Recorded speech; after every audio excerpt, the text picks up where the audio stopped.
உலகமெங்கும் இருக்கும் spiritual tax Tamil நேயர்களுக்கு வணக்கம். நான் உங்கள் வினோத் சுப்பிரமணி. இன்றைய நல்லகாலம் நிகழ்ச்சியில் நம்ம கூட பிரம்மஸ்ரீ ராம்ஜி பரமஹம்சர் அவர்கள் இருக்காரு. வணக்கம் குருஜி. வணக்கம் குருஜி. இப்போ ஒரு ராசிக்காரர்கள் அடிப்படையில் எடுத்துக்கிட்டால் ஒரு கர்ம பலன்கள் இருக்கும், எதெல்லாம் ப்ளஸ் எதெல்லாம் மைனஸ் அப்படின்னு இருக்கும். ஸோ ஒட்டு மொத்தமாக இதை பற்றி தெரிஞ்சுக்கிறதுக்காக தான் இந்த பதிவு. ஸோ அதை பற்றி சொல்லுங்கள் குருஜி. நிச்சயமாக இது ரொம்ப பயனுள்ளதாக இருக்கும். ஒரு ராசிக்குரிய ஒவ்வொரு விஷயம் நான் சொல்கிறதெல்லாம் அப்படியே நோட் பண்ணிக்கோங்க. பதிவுகளை போயிடலாம்.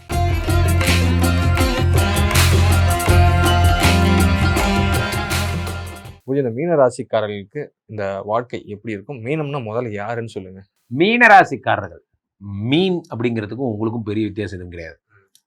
அது என்ன அப்படின்னா, மீனுக்கு எதை பார்த்தெல்லாம் பயம், அதெல்லாம் தான் உங்களுக்கும். மீனுக்கு எதை பார்த்து பயம்? வெயில் பார்த்து பயம், மழை பார்த்து பயம், இடி பார்த்து பயம், அந்த மாதிரி. ஸோ அப்போது நீங்கள் ரொம்ப பயந்த சுபாவம் உடையவர்கள் யாருன்னா அது மீனராசிக்காரர்கள். தனியாக பயந்து, ஆனால் ஹைலி சேல்ஸ் ஓரியன்ட் டார்கெட்ஸ் எல்லாம் இவங்க தான். இவங்க வந்து பகலில் முடிவெடுக்க மாட்டாங்க. எதாக இருந்தாலும் ராத்திரி தான் முடிவெடுப்பாங்க. ராத்திரியிலே தான் அவங்க தூங்காமே இருப்பாங்க. ராத்திரி எடுக்கின்ற முடிவுகள் தான் பகலில் இம்ப்ளிமெண்ட் பண்ணுவாங்க. இதெல்லாம் அவங்களோட குணம். மீனராசிக்காரர்களுக்குடைய ப்ளஸ் என்ன அப்படின்னா, இவர்களுக்கு குரு பகவானே 1-10 கூடியவராக இருப்பதால் அடுத்தவங்களுக்கு அட்வைஸ் பண்ணிகிட்டே இருப்பாங்க. இவங்க வந்து இவங்க பிஸ்னஸை பண்ணுறத விட அடுத்தவங்க பிஸ்னஸ்க்கு அட்வைஸ் பண்ணுவான். அவன் ரொம்ப பெரிய ஆளாயிடுவான். ஆனால் அவன் இவனுக்கு கண்டுக்கவே மாட்டான். பிரச்சனை என்னென்னா, அடுத்தவங்களை வளர்த்தி விடுவாங்க. அதே இவங்களுக்கு ஒரு ஆபத்தாக இருக்கும். மீனராசிக்காரர்கள் 2 கூடியவனாக செவ்வாய் இருக்கிறார். சுக்கரன் தான் இவங்களுக்கு பெரிய பிரச்சனை. ஸ்கின் இஷ்யூஸு, மனைவினால் மன கஷ்டம், இதெல்லாம் இவங்களுக்கு ஏற்பட்டுக்கிட்டே இருக்கும். மீனராசிக்காரர்களுக்கு 4-7 கூடியவராக புத பகவான் இருப்பதால் இவங்களை மேன்மைப்படுத்துறதே கடவுள் சம்பந்தப்பட்ட விஷயங்கள், ஜோதிடம், அறிவு, ஞானம், கல்வி, கலை, இதெல்லாம். புதன் பெரும்பாலும் நிறைய பேர் ஸ்கூல்ஸ் வச்சுருப்பாங்க. 2 மனைவி மீனராசிக்காரர்களுக்கு 200% உண்டு. இது நடந்தே தீரும். சட்டம் தன் கடமையை செய்யும். இதில் மாற்றுக்கிறதே கிடையாது. ஒன்று அதிகாரப்பூர்வமாக கல்யாணம் ஆயிரும், அல்லது இவர்களுக்கு சொல்ல முடிந்தது ஒன்று, சொல்ல முடியாதது ஒன்றுன்னு ஒரு வாழ்க்கை இருக்கும். இது நடந்தே தீரும். ஏன்னா இது நான் என் அனுபவத்தில் கண்ட உண்மை. மிதுனம், மீனம், தனுசு, கன்னி, இவங்க 4 பேருக்கு இது நடந்தே தீரும். இல்லை கன்னி விட்டுருங்க பாவம், அவன் அவ்வளோ கிடையாது. தனுசு விட்டுருங்க பாவம். அந்த டாப்பில் இருக்க 2 பேர் இருக்கா பாருங்க, இந்த மீனமும் மிதுனமும், இவங்க 2 பேருக்கும் 200% இது நடந்தே தீரும். அது முழு உயிரியத்தோடு நடக்கும். ஸோ அதே மாதிரி இவர்களுக்கு வந்து பார்த்திங்கன்னா 5 கூடியவனாக சந்திரன் இருப்பதால், சந்திரன்னா ராஜாவாக்கி அழகு பாப்பான்னு பேர். பிறந்ததுலேருந்து ஒரு லக்ஸுரி லைஃப்லேயே இவங்க இருப்பாங்க. இது இவங்களுக்கு இறைவன் கொடுத்த வரம். இது அப்படியே நடக்கும். இவர்களுக்கு எது நடக்காதுன்னா, 6 கூடிய சூரியனே ஜென்ம எதிரிங்கிறதுனால தலை, மூளை சம்மந்தப்பட்ட பிரச்சனைகள், இருதயம் சம்மந்தப்பட்ட பிரச்சனைகள் வந்துக்கிட்டே இருக்கும். நரம்பு சம்மந்தப்பட்ட பிரச்சனைகள் 200% இருக்கும். நரம்பு தளர்ச்சி, இதெல்லாம். மீனராசிக்காரர்கள் வாழ்க்கையில் என்ன சாதிச்சாங்கன்னு கேட்டால் ஒன்றும் கிடையாது. இவர்கள் மீனராசிக்காரர்கள் தன் வாழ்க்கையில் மற்றவங்களுக்காக வாழ்கிறவங்க, அவ்வளோதான். இவங்க வாழ்ந்து எல்லாத்தையும் ஒன்று கொடுக்குறாங்க, அது அவங்க ஏமாத்திட்டு போயிடுவாங்க, அவ்வளோதான். இவர்கள் வாழ்க்கை ஒரு நூலில் சொல்லலாம், நல்லா சம்பாதிச்சேன், எல்லாருக்கும் கொடுத்து வீணாக போயிட்டேன், அவ்வளோதான். இதுதான் அவங்க வாழ்க்கை. இந்த கர்மா அவங்க எடுத்ததுக்கு காரணமே இதான். நான் பிறவி எடுத்தது கர்மா. நிறைய பேர் ஏமாத்திருப்பாங்க. ஸோ அதனால் இந்த வாழ்க்கையில் இந்த ஜென்மாவில் எல்லாருக்கும் உதவியாக இருக்கணும் அப்படிங்கிறதுக்காக இந்த ஜென்மா எல்லாருக்கும் உதவியாக இருப்பாங்க. ஆனால் ஒருத்தர் கூட ஒரு நன்றி நினச்சி பார்க்க மாட்டாங்க. எல்லாரும் இவங்களை ஏமாத்திடுவாங்க.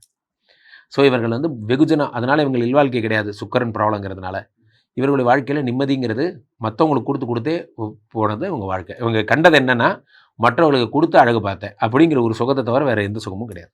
எத்தனை வயதுக்கு மேலே இவங்களுக்கு வாழ்க்கை வந்து பிறந்ததுலேருந்து நல்லா இருக்கும். இவங்களுக்கு டைம் பீரியட்லாம் ஒன்றுமே கிடையாது. பிறந்தது என்னைக்கு இவங்க ஸ்பிரிச்சுவலை தொடர்றாங்களோ அது வரைக்கும் கஷ்டப்படுவாங்க. ஸ்பிரிச்சுவலை தொடர்றதுக்கப்புறம் வாழ்க்கை நல்லாயிடும். ஓகே குருஜி, இவங்களுக்கு ஒரு குட்டான ஒரு 3 விஷயம், பேடான ஒரு 3 விஷயம்னா என்ன? குட்டான 3 விஷயம் அவங்களோட அதிகபட்ச தன்னம்பிக்கை. குட்டான 3 விஷயம் அவங்க மக்களுக்கு உதவுற அவங்களோட நற்குணம். 3வது விஷயம் என்னென்னா, இவர்கள் வந்து இவங்க பர்சனல் பெயின் எவ்வளோ இருந்தாலும் அதை வந்து மற்றவங்களுக்காக காட்டிக்காமல் மற்றவங்களுக்கு உண்மையாக உழைக்கிற அந்த குணம். இந்த 3. மைனஸான ஒரு விஷயம் என்னென்னா, அதிகபட்சமாக இவர்கள் 7 கூடிய புதன் இருப்பதால் திருமண வாழ்க்கையில் இவர்கள் நிறைய கசந்து போகிறது, 2வது திருமணம் பண்ணிக்கிறது, இதெல்லாம் இது ஒரு மைனஸ். 2வது மைனஸ் என்னென்னா, இவங்களால் வாய் வச்சுட்டு சும்மா இருக்க முடியாது. இவர்களுடைய விஷயங்கள்லாம் இவர்களாலேயே அது தெரியப்படுத்த வரும். 2. 3வது அரசை எதிர்த்து பேசியே கெட்ட பேர் வைப்பாங்க. அரசை இவங்களால் திட்டாமல் இருக்க முடியாது, மேனேஜ்மெண்ட்டை. ஏன்னா 6 கூடியவனாக சூரியன் இருப்பதால் அரசை எதிர்த்து புரட்சியாளர்களாக இருக்கிறது, இதெல்லாம் இவங்க தான். ஸோ அதனால் இதுதான் அவங்களோட பெரிய மைனஸாக இருக்கும். இதுலேருந்து சரி பண்ணிக்கிறதுக்கு இவங்க என்ன பண்ணணும், என்ன வழிபாடு பண்ணால் சரி? ஒன்றும் பண்ணணும். இவங்க அமைதியாக இருந்தாலே போதும். இவர்கள் யாரையும் எக்ஸ்போஸ் பண்ணாமல் இருக்கணும், யாரையும் திட்டாமல் இருக்கணும், யாரை பற்றியும் பேசாமல் இருக்கணும்.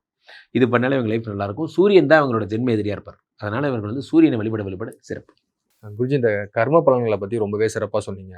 இந்த கர்மாவை வந்துட்டு பொதுவா சொல்லுவாங்க, விதியை மதியால் வெல்லலாம் அப்படின்னு சொல்லுவாங்க.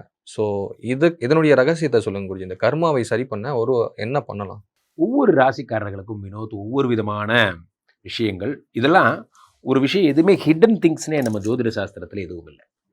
ஃபார் எக்ஸாம்பிள் மேஷ ராசிக்காரர்களுக்கு இப்படி, இந்த மீன ராசிக்காரர்கள் இப்படி, இந்த மாதிரிலாம் நம்ம சொல்கிறோம். ஒருத்தருக்கு தலையில் அடிபடும், இது இவங்களுடைய ஜென்ரல் நேச்சர், இது இவர்களுக்கு இந்த மாதிரி இருக்கும், இது இவங்க ஜென்ரல் நேச்சர் அப்படின்னா அந்த காரியங்களை நம்ம ஈடுபடாமல் இருக்கணும். அதுதான் அதனுடைய நோக்கம். ஃபார் எக்ஸாம்பிள் இந்த ராசிக்கு இந்த பாதகாதிபதியை நம்ம சொல்கிறோம் அப்படின்னா அதுக்குரிய செயல்களில் நம்ம இறங்காமல் இருக்கணும். அதுதான் விதியை மதியால் வெல்றதுங்கிறது. இப்போ ஒரு உதாரணத்துக்கு சொன்னால், ஒரு தம்பதிகள் பிரிஞ்சிருக்கணுங்கிறது விதி.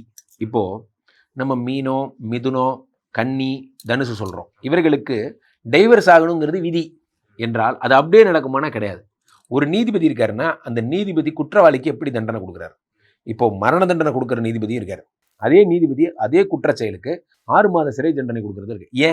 ஏன்னா குற்றத்தினுடைய அடிப்படையில் அதனுடைய தன்மையை பார்த்து தான் இவங்க வந்து தண்டனை கொடுக்குறாங்க. உச்சக்கட்ட தண்டனையா சாதாரண தண்டனையான்னு தண்டனைகள் மாறுபடுவது எதனா இந்த இன்டென்சிட்டியை பேஸ் பண்ணி. அங்கே தான் இங்கே இருக்கு ட்ரிக்கே.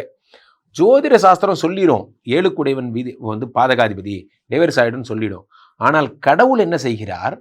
உங்களுடைய நற்குணத்தின் அடிப்படையில் உனக்கு என்ன பிரிக்கணும் அவ்வளோதானே, ஃபயர் நினைப்பிட்டுருப்போம் என்று சொல்லி பிரித்து வச்சிடறாரு. அது கூட பிரிவின் ஒரு பகுதி தான், டைவர்ஸ் மாதிரி தான்.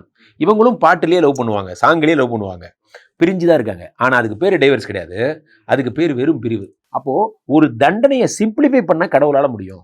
அப்போ நீங்கள் கர்ம பலன்னா என்னன்னா, நமக்குரிய யோகாதிபதி யாரு?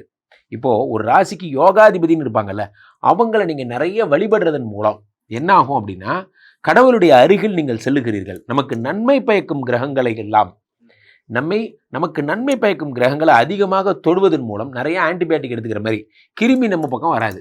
நீங்கள் உங்களை பலப்படுத்திக்கணும். அப்போ நமக்கு ஒரு ராசிக்கு நமக்கு தெரியும் 2, 5, 7 கூடவன் நல்லவன், 11 கூடவன் நல்லவன். அப்போ இந்த ராசிக்காரர்கள் இந்த தெய்வங்களை வழிபடுவதன் மூலம் தண்டனைகள் சிம்பிளிஃபை ஆகும். ஃபார் எக்ஸாம்பிள் வேலை போக வேண்டியது ஆனால் டிபார்ட்மெண்ட்டை மாற்றிட்டாங்க, இப்படி வந்த கத்தி அப்படி மாறிடுச்சு, கன்வெர்ட் ஆயிடுச்சு. அதுதான் கடவுளோட ட்ரிக்கு. கடவுள் நினைச்சா தண்டனையை கன்வெர்ட் பண்ணி மாற்ற முடியும். அது அவருக்கு தண்டனை தான். குவாலிட்டியில் இருந்தவர் ப்ரொடக்ஷனில் போய் கஷ்டப்பட போகிறார். ப்ரொடக்ஷனை பற்றி அவருக்கு ஒன்றுமே தெரியாது. எல்லாரும் ரேக்கிங் பண்ணுவாங்க டீம் மெம்பர்ஸ்லாம். அந்த ரேக்கிங்கை தாண்டிட்டு அந்த இடத்துல அவர் பர்ஃபார்ம் பண்ணி ஆகணும். அது ஒரு தண்டனை தான். இதுக்கு அவன் வேலையை விட்டே போயிடலாம். ஆனால் வேலை போகாமல் இந்த தண்டனை கன்வெர்ட் பண்ணார். ஏன்னா அவன் நல்லவங்கிற ஒரு பாயிண்ட்டுக்காக. அப்போ நாம் செய்ய வேண்டியது என்னவென்றால், யோக கிரகங்களை நம்ம ஆக்டிவேட் பண்ணிக்கிட்டால் நமக்கு என்ன ஆகும்? தண்டனைகள் சிம்பிளிஃபை ஆகும். மற்றபடி இவங்க சொல்கிற மாதிரி இந்த கலர் ட்ரெஸ் போட்டுக்கோங்க, இந்த கலர் பூவை அணிஞ்சுக்கோங்க, இதெல்லாம் பண்ணால் கிரகங்களை கன்வெர்ட் பண்ணுறது அப்படிலாம் கிடையாது. நமக்குன்னு யோகம் செய்கிறவங்க இருக்காங்கல்ல, அவங்கள நம்ம நிறைய சக்தியாக வச்சுக்கிட்டா. இப்போது ஒன்றும் இல்லை வினோத், சிம்பிளாக சொல்கிறதா இருந்தால், எனக்கு பாட்டு வராது, எனக்கு இசை, எனக்கு வந்து ஓவியம் வராது, எனக்கு இதெல்லாம் வராது, இதெல்லாம் என் வீக்னஸ். ஆனால் எனக்கு பேச்சு வரும், எனக்கு பலம்னு ஒன்று இருக்கும்ல, அந்த பலத்தெல்லாம் ஆக்டிவேட் பண்ணால் அந்த ரூட்டில் பொழைச்சிட்டு போயிடுறேன். நான் ஏன் வராததை பற்றி கவலை பண்ணும்? வர்றதை வச்சு பொழைச்சிக்கிறேன். சிம்பிள், அவ்வளோதான். அப்போது ஒரு ராசிக்கு மைனஸ்ன்னு இவ்வளோ சொல்கிறோமே, ப்ளஸ்ன்னு எவ்வளோ இருக்குது? இந்த ப்ளஸ்ஸை நிறையா பண்ணிங்கன்னா மைனஸ் தன்னால் கம்மியாயிடும். இதெல்லாம் எப்படி குருஜி கண்டுபிடிக்கிறது? ஏன்னா நம்ம ஆல்ரெடி டிசைடட். நம்ம ஒவ்வொரு பதிவுகள்லையும் மேசராசிக்காரர்கள் பிறப்பு பலன் நம்மளே பேசியிருக்கோம். இதில் இருந்தால் உங்களுக்கு கிடைக்கும், இதில் இருந்தால் உங்களுக்கு இருக்கும், இதில் இருந்தால் உங்களுக்கு அமைப்பு. அந்த அமைப்பை இதெல்லாம் ப்ராப்ளமோ அந்த ப்ராப்ளத்தையே ஃபோக்கஸ் பண்ணிட்டு இருக்காமல் இதெல்லாம் ப்ளஸ்ஸோ அதை ஃபோக்கஸ் பண்ணிங்கன்னா நிறைய பேர் அதை தான் பண்ண மாட்டேங்கிறோம். நமக்கு எது வருமோ அந்த ரூட்டில் போகணும். வராத தொழில் பின்னாடி. இப்போ கூட பாருங்கள், ஒருத்தர் பேசலைன்னா அதுக்காக மெனக்கெட்டு உட்காந்து பேசுறது ட்ரை பண்ணிட்டு இருப்போம். ஒருத்தர் நம்மக்கிட்ட உயிராக பேசிகிட்டு இருப்பாங்க, அவங்கள மதிக்க மாட்டோம். அதை நான் சொல்ல வருது, நமக்காக நேரம் எதுக்குங்க? இந்த கிரகங்கள் நமக்கு அருள் புரிகிற கிரகங்கள் இருக்கு பாருங்க, அந்த நேரத்தில் ஒரு தொழில் ஆரம்பிங்க. அந்த அருள் புரிகிற கிரகங்கள் வர்ற நேரத்தில் ஒரு பிஸ்னஸ் பண்ணுங்க. அவன் ரெடியாக இருக்கான், நமக்கு தரப்போகிறான். இதை வச்சு நீங்கள் கைத்தை பிடிச்சி மேலே வந்துட்டீங்கன்னா மைனஸ் எல்லாம் ப்ளஸ்ஸாக மாறிடும். ஸோ அப்போது அந்த அருள் தர்ற கிரகங்கள் என்னங்கிறது ஒரு ஜாதகத்துக்கு லக்னாதிபதி 2 குடையவன், 5 குடையவன், 7 குடையவன், 11 குடையவன், இதெல்லாம் அருள் தரும் கிரகங்கள். அதுக்குரிய கோயில்கள் போகிறது, அதுக்குரிய பதிகங்கள் பாடுறது, இதெல்லாம் பண்ணாலே இப்போ நான் சொன்ன விஷயங்கள் உங்களுக்கு தன்னால் சிம்பிளிஃபை ஆகிடும். இது ஒன்றும் இல்லை, ஒரு கோடு போடுறீங்க, இந்த கோட்டை எப்படி சின்ன கோடாக ஆக்கணும்? எப்படின்னா, இந்த கோட்டு பக்கத்தில் ஒரு பெரிய கோடு போட்டிங்கன்னா இந்த கோடு சின்ன கோடாயிரும். இது என் ராசியில் இருக்கிற ப்ராப்ளம். இந்த பக்கத்திலேயே நான் நிறைய நல்லது பண்ணிட்டேன்னா இந்த ப்ராப்ளம் சின்னதாயிடும், இது பெருசாயிடும். அவ்வளோதான், சிம்பிள். ஓகேங்க. இப்போ உங்களை தொடர்பு கொள்ளணும், நம்மளுடைய ஆடியன்ஸ் வந்து எப்படி தொடர்பு கொள்ளலாம்? நம்மளுடைய நேயர்கள் பொறுத்த வரைக்கும் என்னை தொடர்பு கொள்ள கீழே போயிட்டு இருக்க இந்த 2 நம்பரை கூப்பிடுங்க. உங்களுடைய சொந்த ஜாதகத்தை பார்த்துக் கொள்ளுங்கள். உலக புகழ் வாய்ந்த நமது விஸ்வரூப விஷ்ணுமாயா எழுந்தருளிருக்கிற புனிதமான இந்த ஸ்ரீமடத்திலே தினசரி நடக்கின்ற விஷ்ணுமாயா ஹோமங்களில் கலந்து கொள்ளுங்கள். மீண்டும் ஒரு நல்ல பதிவில் சந்திப்போம். நன்றி, வணக்கம்.